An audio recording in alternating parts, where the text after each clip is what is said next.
I've always been the practical one in my family. While my older brother Bart was busy chasing his dreams of becoming a successful businessman, I focused on climbing the corporate ladder step by step. That approach finally paid off when I landed a position at Crawford & Associates with a salary that made my previous job look like pocket change. The only downside? The commute was killing me. 2 hours each way meant I was spending 4 hours a day just getting to and from work. After 2 weeks of this nightmare, I knew I had to find a place closer to the office. That Saturday, I went to my parents' house for our traditional family dinner. Mom was in the kitchen, stirring something that smelled amazing, while Dad sat in his favorite armchair, reading the newspaper. It felt like every other Saturday dinner we'd had since I was a kid. "How's the new job going, honey?" Mom asked as she placed a steaming casserole on the table. "Actually, really good," I replied, helping her set the table. "The only problem is the commute. I'm looking for a new place to rent closer to work." That's when I noticed my parents exchange one of those looks they'd perfected over their 30 years of marriage. Mom wiped her hands on her apron and sat down. "You know, Amber," she said, "we might have a solution for you. Remember Grandma Helen's old apartment? The one I inherited? Our tenants just moved out last week, and it's literally a 5-minute walk from your new office." I nearly dropped the fork I was holding. Of course I remembered that apartment. I'd spent countless weekends there as a kid when Grandma Helen was still alive. It was a cozy 2-bedroom place in a quiet neighborhood, with huge windows and a small balcony where Grandma used to grow her beloved petunias. "How much would the rent be?" I asked, trying not to sound too eager. Mom named a figure that made my eyes widen. It was about 1.5 times less than the average market price in that area. "We'd give you a family discount, of course," she added with a smile.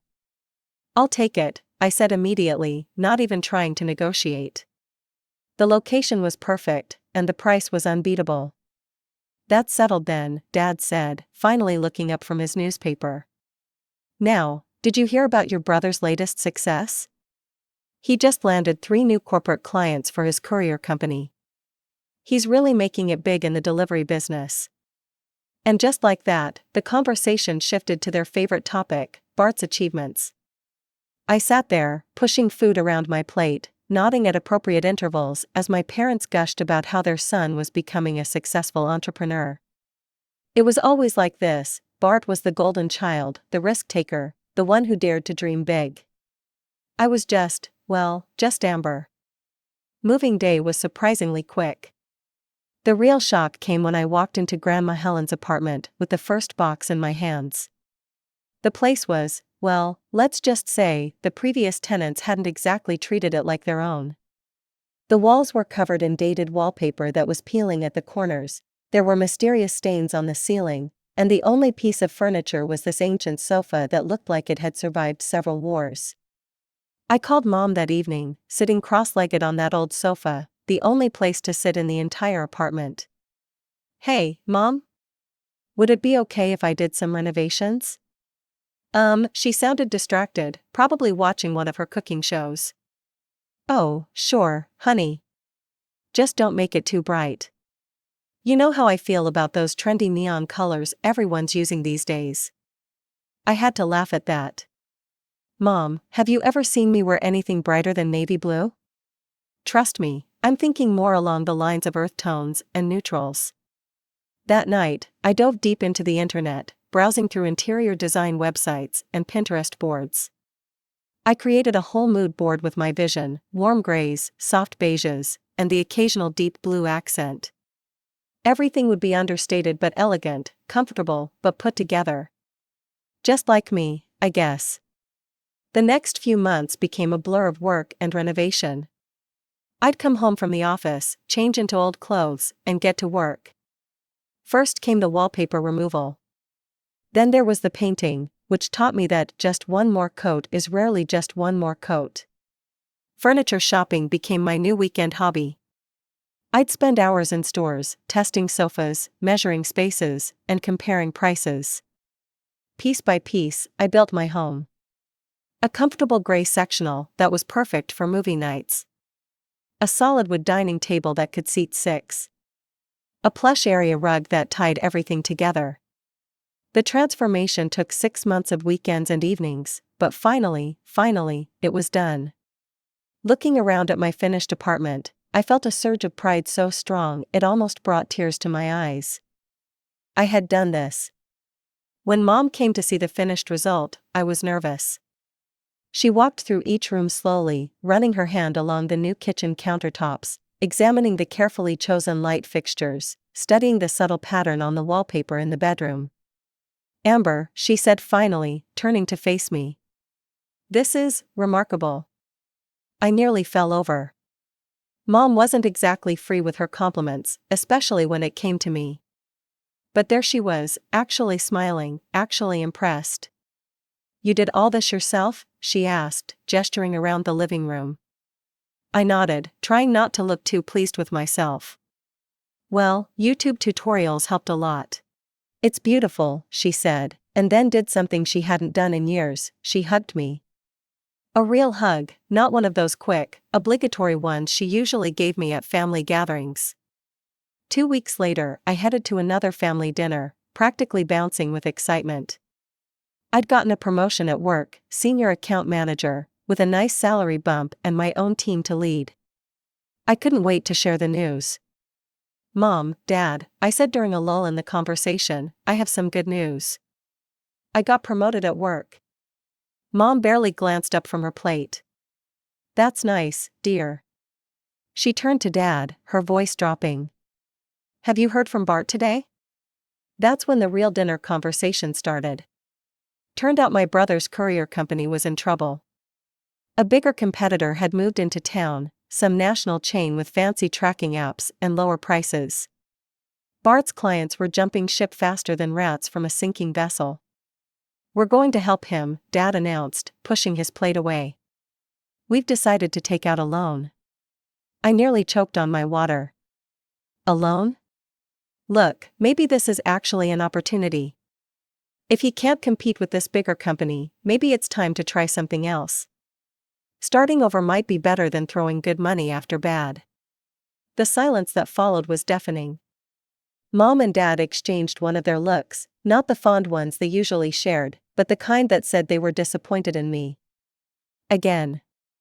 "You don't understand business, Amber," Dad said finally, his voice stern. "You've always played it safe with your office jobs. Your brother is an entrepreneur.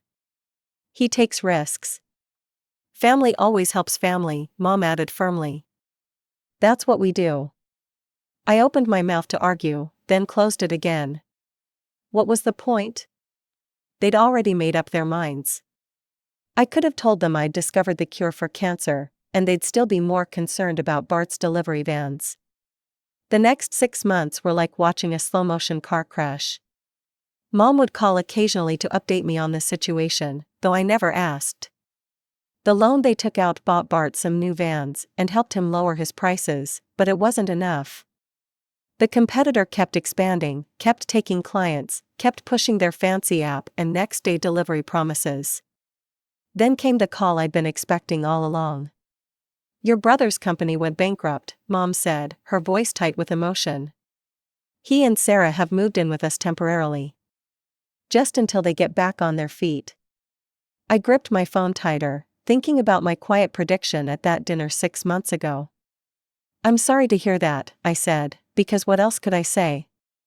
"I told you so?" "They're sleeping in your old room," Mom continued. "Sarah's taking it pretty hard. You know how she is about appearances." Yeah, I knew how my sister-in-law was. Sarah had always looked down her nose at my simple office job, preferring to remind everyone at family gatherings that she was married to a CEO. I wondered how she was handling living with her in-laws now.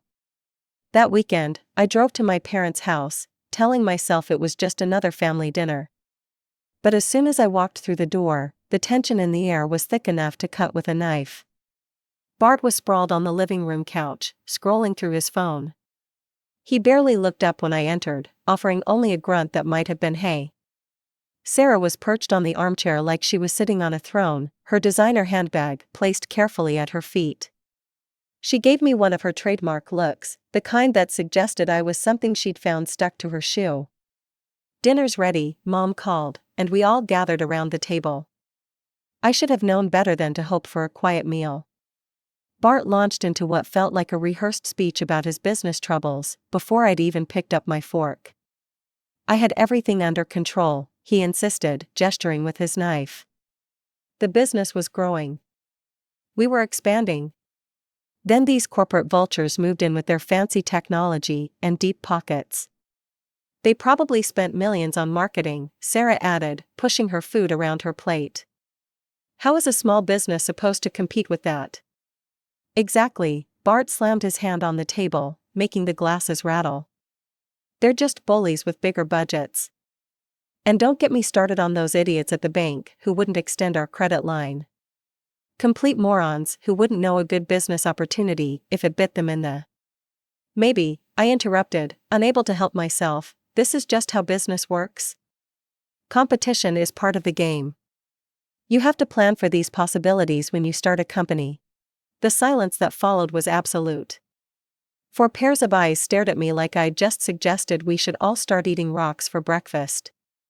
"Plan?" Bart sneered. "Easy for you to say from your cushy office job.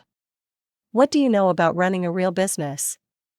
"I just think," I started, but Dad's warning look made me shut my mouth. I focused on my plate instead, pushing my peas into neat little rows. "I can't take living here much longer," Sarah announced suddenly, her voice dripping with dissatisfaction.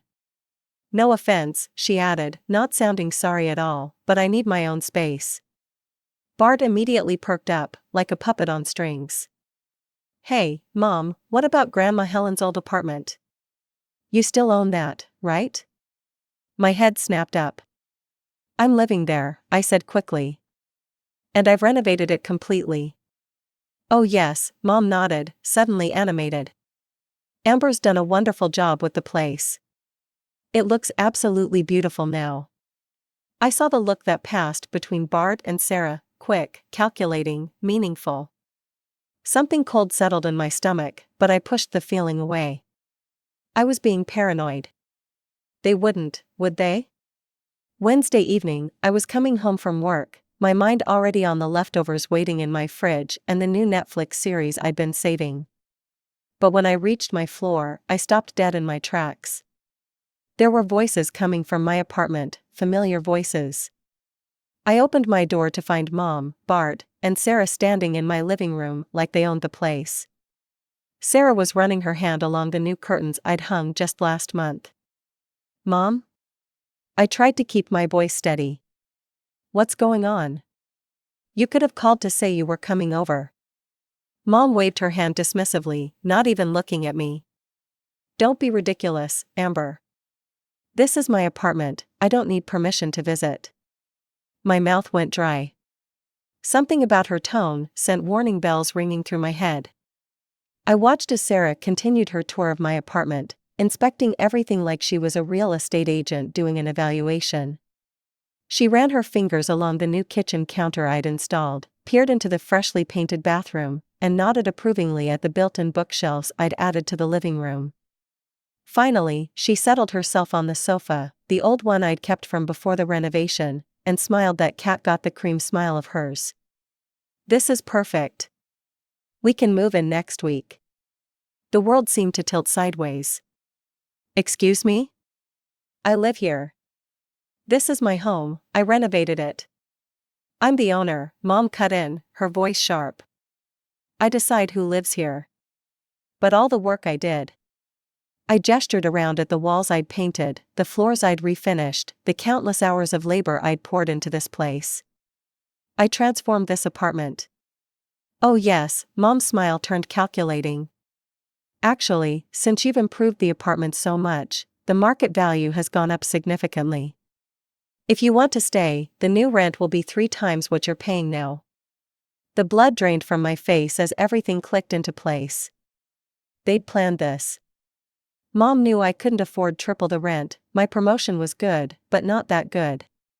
"You're trying to force me out," I said, my voice barely a whisper. Mom shrugged, not even bothering to deny it. If you can't afford the new rent, you should probably start looking for another place. You have a week to move out. Without waiting for my response, they headed for the door. Sarah was already on her phone, presumably making moving plans. Bart hadn't said a word the entire time, he didn't need to. Mom paused in the doorway, but didn't turn around. 1 week, she repeated, then pulled the door shut behind them. I stood in the middle of my living room, the living room I had painted, decorated, made into a home, and felt the walls closing in. The proud warmth I'd felt showing Mom my renovation just months ago turned to ashes in my mouth. While my family probably expected me to spend that evening crying into my pillow, I was already on my phone, scrolling through rental listings. By midnight, I'd found the perfect place, a modern 1-bedroom, just 2 blocks from my office. The rent was higher than what I'd been paying Mom, but I didn't care. First thing Thursday morning, I called in sick to work for the first time in 3 years. By 9 a.m., I'd toured the new apartment. By 10 a.m., I'd signed the lease and paid the deposit. The landlord, a no-nonsense woman named Janet, raised an eyebrow when I asked if I could move in immediately. Next stop, a moving company. I found one that specialized in same-day moves and didn't mind paying the rush fee. While waiting for them to arrive, I went through my apartment, no, Mom's apartment, with post-it notes, marking everything I'd bought with my own money. The movers arrived at 2 p.m. I stood in the living room, directing traffic like a conductor. The gray sectional? Mine. The dining table and chairs? Mine. All the kitchen appliances except the stove and fridge? Mine. Those bookshelves? I installed them myself, they're coming too. Item by item, my things went into the truck. The coffee maker I'd splurged on after my promotion. The memory foam mattress I'd bought during a Black Friday sale. The TV mount I'd installed myself after watching 3 different YouTube tutorials.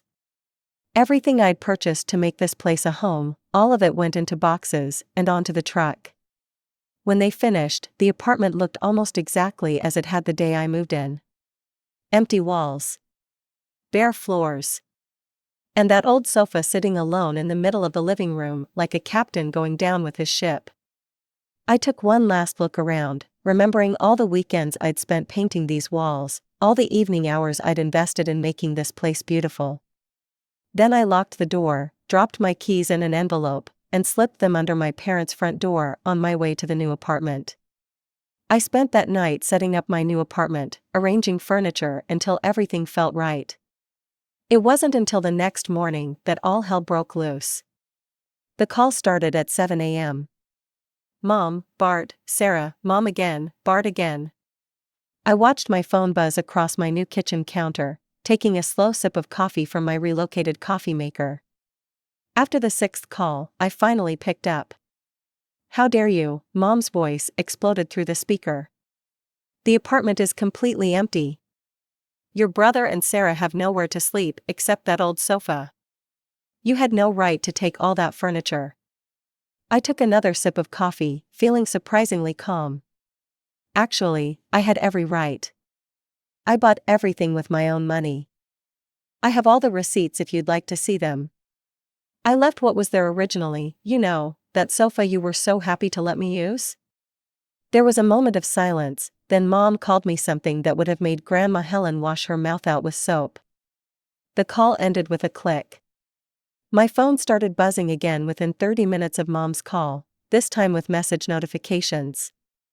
Bart and Sarah had apparently tag-teamed to blow up my Messenger app. "You vindictive witch," that was from Sarah. "How dare you take everything? You're just jealous, because Bart's a real entrepreneur and you're just a paper pusher."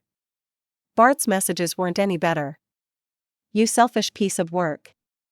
You've always been jealous of my success. Now you're trying to punish us just because we're going through a rough patch. Real classy, sis. Real classy." The messages kept coming, each one more vitriolic than the last. According to my dear brother and his wife, I was greedy, heartless, vindictive, petty, cruel, selfish, and, my personal favorite, a soulless corporate drone who wouldn't know family loyalty if it bit her in the face. I read each message once, then closed the app without responding. Instead of engaging with their drama, I threw myself into settling into my new place. I arranged my furniture, decorated the walls, and started building a new life. A month passed without any contact from my family. I'd love to say I didn't think about them, but that would be a lie. Every now and then, I'd catch myself wondering how they were doing, if they'd managed to furnish the apartment, if Mom still made her famous lasagna for Sunday dinners. But I pushed those thoughts away each time they surfaced. They'd made their choice. Then, exactly 1 month after the move, my phone lit up with Mom's number. I almost didn't answer. But some combination of curiosity and lingering hope made me pick up. "The red payment didn't come through," she said without preamble, her voice accusatory. I couldn't help it, I laughed. Of course it didn't.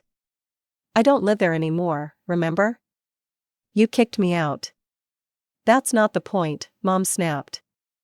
We're expecting you to continue the payments. My laugh died in my throat. Excuse me? We're having a very difficult time right now, Amber, she said. We're still paying off the loan we took out for Bart's business, and he can't afford to pay rent right now. The family needs your help. Let me get this straight, I said slowly, gripping my phone tighter. You kicked me out of the apartment so Bart and Sarah could move in, and now you want me to keep paying rent for an apartment I'm not living in, just so they can live there for free? Family helps family, Mom said, as if that explained everything. You know we're struggling with the loan payments, and Bart's still trying to get back on his feet. That phrase again. How many times had I heard it over the years?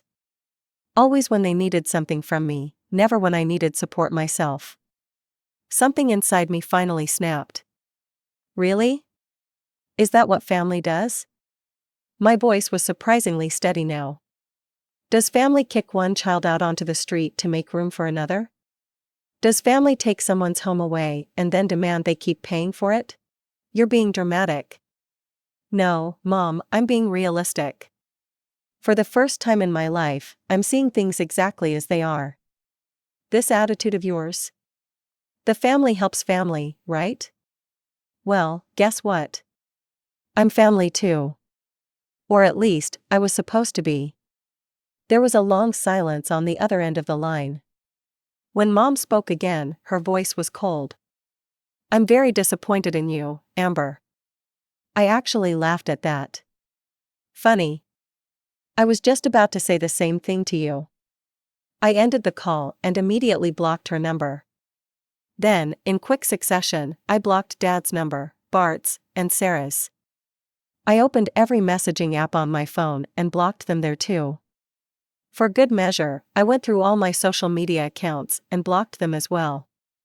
It felt like cutting off a limb, but somehow, I was finally able to breathe. Weeks passed, then months. Through the family grapevine, mainly my cousin Rachel, who'd always been decent to me, I heard bits and pieces about what was happening. Bart had apparently come up with another brilliant business idea. Something about artisanal pet food delivery, or maybe it was organic food subscription boxes, Rachel wasn't quite sure. My parents were making the rounds, asking various relatives for startup money. Most of them had enough sense to refuse. Only Uncle Derek, notorious for charging interest rates that would make a loan shark blush, offered to help. Even my parents weren't desperate enough to take him up on that offer. The last thing I heard was that they were considering taking out another loan to fund Bart's latest venture. Rachel told me this over coffee one Saturday, watching me carefully for my reaction. What do you think about that? She asked. I stirred my latte, considering the question. 6 months ago, I would have been worried sick. 3 months ago, I would have been angry. Now? Not my circus, not my monkeys, I said, and was surprised to find I meant it. Rachel grinned. You seem different, she said. Happier. I thought about my new apartment, decorated exactly how I wanted it. About my recent promotion at work, the one I'd celebrated with my team instead of my family. About the cooking classes I'd started taking on weekends, something I'd always wanted to do but never had time for when I was renovating the old apartment.